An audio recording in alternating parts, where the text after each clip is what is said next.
Assalamualaikum warahmatullahi wabarakatuh. Halo, selamat pagi, selamat siang, dan selamat malam teman-teman.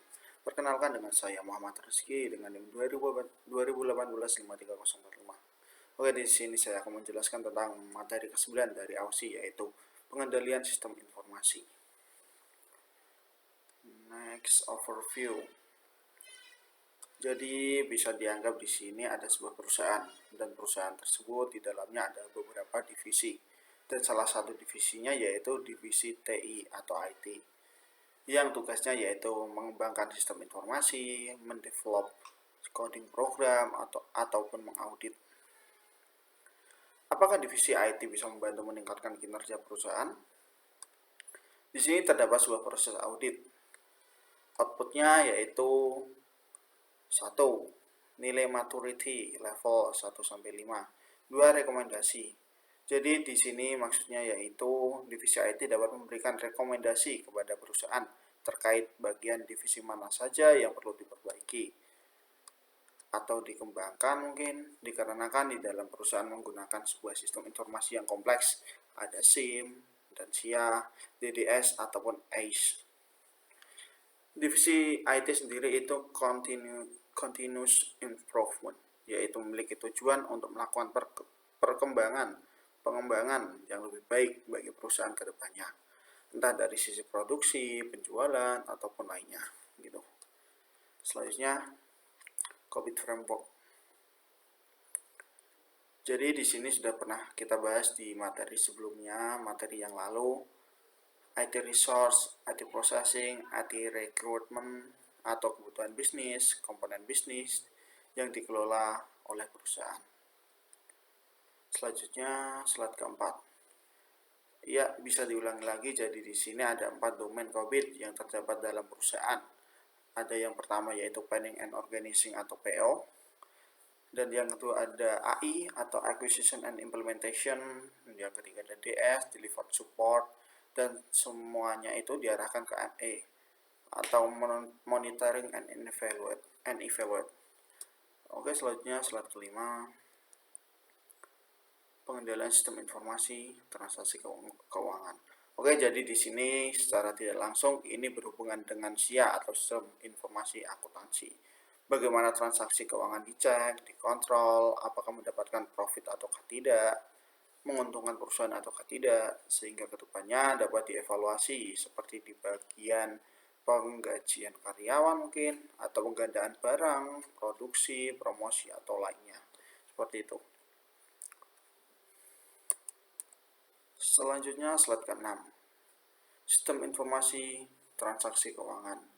Poin pertama, sistem informasi yang digunakan untuk proses keuangan atau pendataan keuangan. Yang kedua, sistem ini bisa berupa sistem informasi akuntansi atau hanya sistem transaksi keuangan. Jadi biasanya di dalam sebuah sistem transaksi keuangan sudah include di SIA. Ini merupakan kombinasi dari dua bidang, yaitu bidang akuntansi dan bidang IT. Jadi di sini diperlukan seorang ahli akuntansi agar kita dapat menganalisa. Dikarenakan di jurusan kita hanya mengerti secara garis besar proses bisnisnya dalam pembelajaran akuntansi. Akan tetapi kita tidak memahami secara mendalam atau menyeluruh seperti jurnal, buku besar, neraca lajur, dan lain-lain. Kita hanya mengerti secara awam, secara umum, bukan lebih mendalam, bukan spesifik. Seperti itu. Selanjutnya slide ke-7, ancaman-ancaman atas SIA. Jadi salah satu ancaman yang dihadapi perusahaan adalah karena bencana alam, seperti kebakaran, panas yang berlebih, banjir, gempa bumi, badai angin, ataupun perang. Jadi di sini perlu adanya antisipasi terhadap bencana yang mungkin terjadi, yang akan terjadi, agar sistem dapat terjamin keamanannya. Contohnya mungkin server. Jadi kita dulu pernah membahas tentang server. Jadi server kalau bisa tidak hanya ada di satu tempat, hanya ada di satu backup. Jadi perlu adanya cadangan server agar lebih aman. Entah itu di suatu kota, di beberapa kota, atau lintas kota, lintas negara. Jadi apabila salah satu servernya rusak, kita masih mempunyai cadangan yang lain seperti itu. Ancaman kedua bagi perusahaan adalah kesalahan pada software dan tidak berfungsinya peralatan, seperti kegagalan hardware, kesalahan atau terdapat kerusakan pada software, kegagalan sistem informasi, sistem operasi, gangguan dan fluktuasi listrik.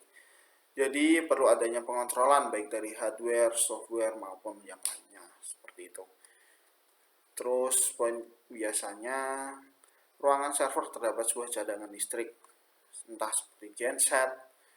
Jadi bisa diantisipasi jika komputer mati, maka ada UPS yang menjaganya agar tetap hidup. Lalu apabila UPS habis, baru menggunakan genset.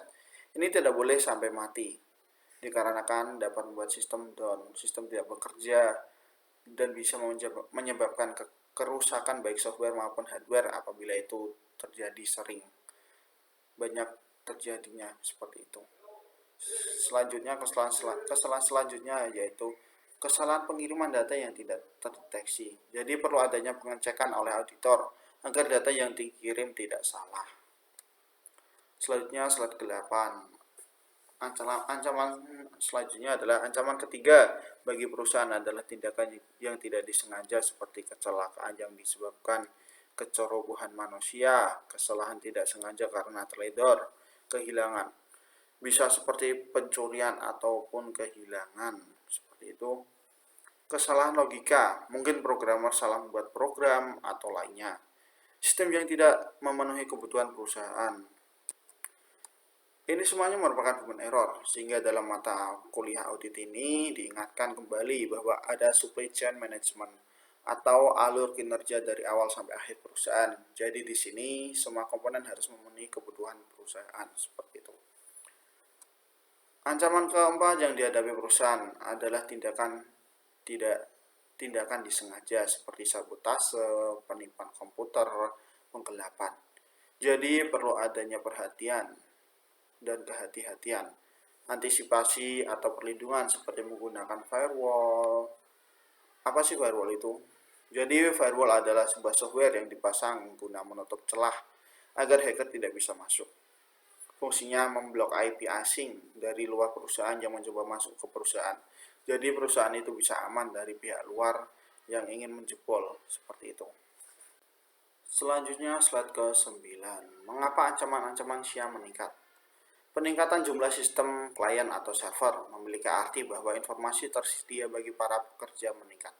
Jadi dengan adanya sistem WiFi, maka klien semakin tidak terkontrol, dikarenakan setiap klien bisa menggunakan lebih dari satu perangkat.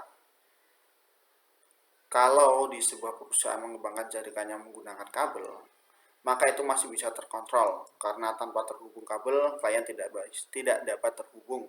Sehingga ini merupakan tugas network administrator, harus mengontrol apakah mereka sebatas mengakses sistem yang ada ataukah mereka mencoba masuk login, admin, dan lain-lainnya. Seperti itu.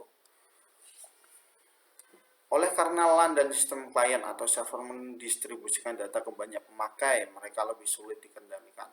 Jadi karena LAN sekarang tidak hanya menggunakan kabel, sehingga banyak yang bisa terhubung menggunakan beberapa perangkat. Seperti itu. Poin selanjutnya, WAN merupakan pelanggan dan pemasok akses ke sistem. Dan data mereka satu sama lain yang menimbulkan kekhawatiran dalam hal kerahasiaan. Jadi kalau WAN ini sudah terhubung ke dalam jaringan yang cukup cakupannya besar, yaitu dunia mungkin, sehingga kita di sini apabila mendevelop sistem berbasis web, kita harus fokus di keamanan sistem juga, bukan hanya fokus di coding, fokus di user interface dan lain-lain. Kita harus memastikan keamanan juga seperti itu. Selanjutnya slide ke-10. Maka dibutuhkan pengendalian internal. Apakah definisi dari pengendalian internal itu? Jadi pengendalian internal adalah rencana organisasi dan metode bisnis yang dipergunakan untuk satu, menjaga aset. Jadi di sini dijelaskan aset perusahaan antara lain seperti SDM, SIA, SIM, keuangan, peralatan, dan lain seperti itu. Poin yang kedua, memberikan informasi yang akurat dan andal. Jadi karena SIM dipergunakan untuk mengelola operasional perusahaan, sehingga diharapkan SIM atau sistem informasi manajemen dapat akurat dan handal, stabil, tidak mudah error. Seperti itu. Terus poin yang ketiga, mendorong dan memperbaiki efisiensi jalannya organisasi. Jadi organisasi di sini yang dimaksud adalah struktur dari top level manajemen, yaitu pimpinan, manajemen, presiden, sampai komunitas buruh seperti itu. Poin terakhir, serta mendorong kesesuaian dengan kebijakan yang telah ditetapkan. Jadi kebijakan di sini bisa disebut SOP atau standar operasional prosedur di suatu perusahaan yang telah ditetapkan. Kita pernah membahasnya di slide sebelumnya, di materi sebelumnya. Selanjutnya slide ke-11. Pengendalian sistem informasi. Slide selanjutnya slide 12. 4 prinsip keandalan sistem. Yang pertama, ketersediaan. Sistem tersebut tersedia untuk dioperasikan ketika dibutuhkan. Jadi sistem yang ada harus selalu siap, tidak boleh tidak siap. Sistem tidak boleh sampai error, karena kalau error atau maintenance dapat berpengaruh ke kegiatan operasional, karena itu bisa terhenti atau terhambat. Yang kedua, keamanan. Sistem dilindungi dari akses fisik maupun logis yang tidak memiliki otorisasi. Dari sudut keamanan dapat dipelihara dengan baik. Yang ketiga, dapat dipelihara. Sistem dapat diubah apabila diperlukan tanpa mempengaruhi ketersediaan, keamanan, dan integritas sistem. Jadi, di sini harus dapat di-maintenance tanpa merubah data di suatu perusahaan. Jadi, antar database dengan sistem harus terpisah, harus berdiri sendiri, agar ketika sistem mau maintenance, sistem data tidak terubah atau berubah seperti itu. Yang keempat, integritas. Pemrosesan sistem bersifat lengkap, akurat, tepat waktu, dan diotorisasi. Selanjutnya, slide ke-13. Kriteria yang digunakan untuk mengevaluasi prinsip-prinsip keandalan. Bagi setiap prinsip keandalan di atas, 3 kriteria tersebut dikembangkan untuk mengevaluasi pencapaian prinsip tersebut. Yang pertama, ada entitas mempunyai tujuan kinerja, kebijakan, dan standar yang telah ditetapkan, didokumentasikan, dan dikomunikasikan, dan yang telah memenuhi tiap prinsip keandalan. Apa sih entitas itu? Jadi entitas itu komponen di suatu perusahaan, baik dari personalia, manajer, produksi, gedung, IT, maupun lainnya, sesuai dengan standar yang ditetapkan. Semua itu harus didokumentasikan di log system. Seperti itu. Yang kedua, entitas menggunakan prosedur, people, software, dan data dan infrastruktur untuk mendapatkan sesuai kebijakan dan standar yang telah ditetapkan. Yang ketiga, entitas mengawasi sistem dan mengambil tindakan untuk mencapai kesesuaian dengan tujuan, kebijakan, dan standar untuk setiap prinsip keandalan. Jadi ini merupakan tugas audit, yaitu mengawasi, mengontrol sistem agar sistem dapat berjalan dengan baik dan lancar. Seperti itu. Selanjutnya, slide ke-14. Slide ke-14 yaitu pengendalian yang berhubungan dengan beberapa prinsip keandalan. Yang pertama, perancangan strategis dan penganggaran. Jadi biasanya ini berhubungan dengan keuangan perusahaan.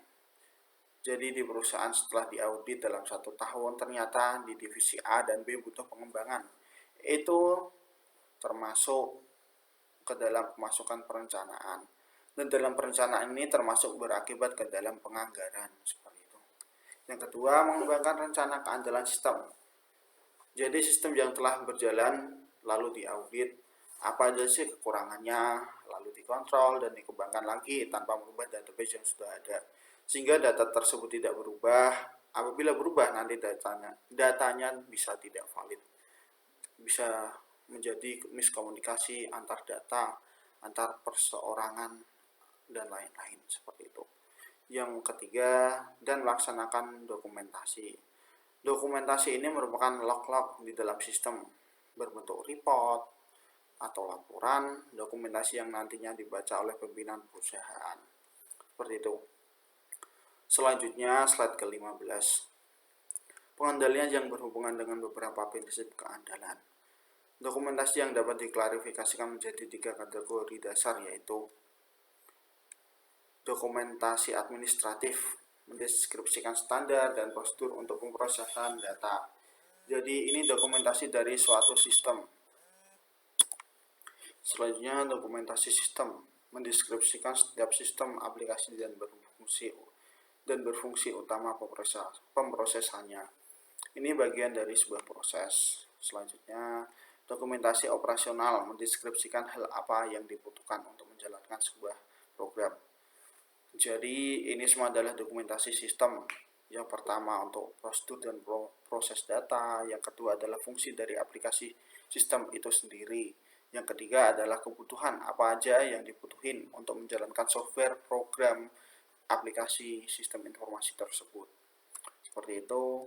Selanjutnya slide ke-16, ketersediaan. Meminimalkan waktu kegagalan sistem. Kedua, pemeliharaan untuk pencegahan seperti sistem pasokan tenaga listrik yang stabil, batas toleransi kesalahan.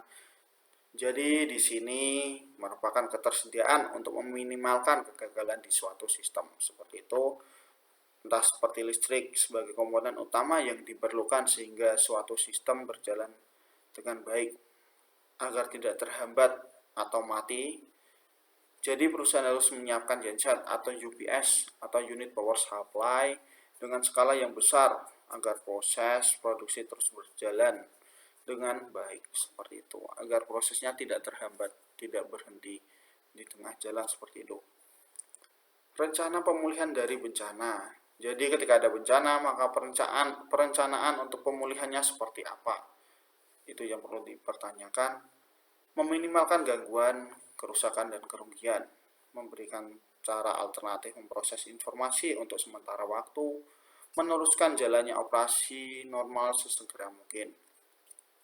Jadi ketika ada bencana seperti mungkin banjir, gempa, longsor, atau lainnya, butuh berapa lama waktu agar semua sistemnya kembali normal. Diharapkan tidak berlangsung lama, karena bisa berdampak pada kegiatan produksi di sebuah perusahaan yang mengakibatkan kerugian finansial, kerugian ekonomi yang mungkin tidak kecil. Seperti itu. Selanjutnya, slide ke-17. Melatih dan memperkenalkan personil dengan operasi perusahaan. Prioritas proses pemulihan, jaminan, data dan file program cadangan.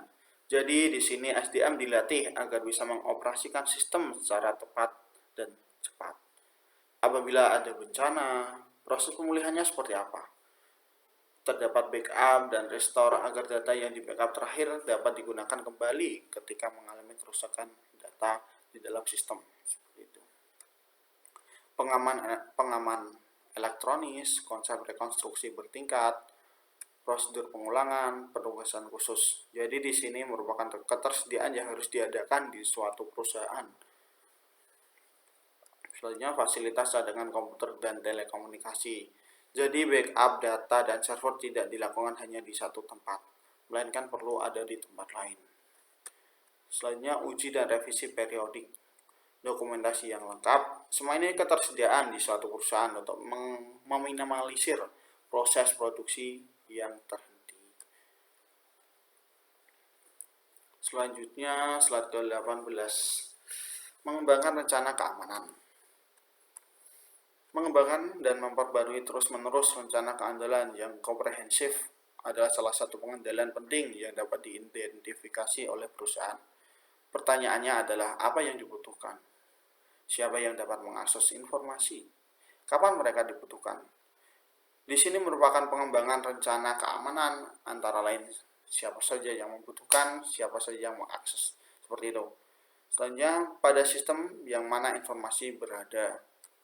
Jadi di divisi IT harus bisa memetakan sistem informasi manajemen mana yang dibutuhkan oleh divisi yang terkait sesuai dengan kepentingannya masing-masing. Seperti itu. Sekian presentasi dari saya untuk materi ke-9. Terima kasih. Mohon maaf apabila ada kesalahan dari ucapan, tindakan, kalimat, dan lain-lain. Terima kasih. Saya Rizky pamit. Wassalamualaikum warahmatullahi wabarakatuh. Selamat siang, selamat pagi, dan selamat malam.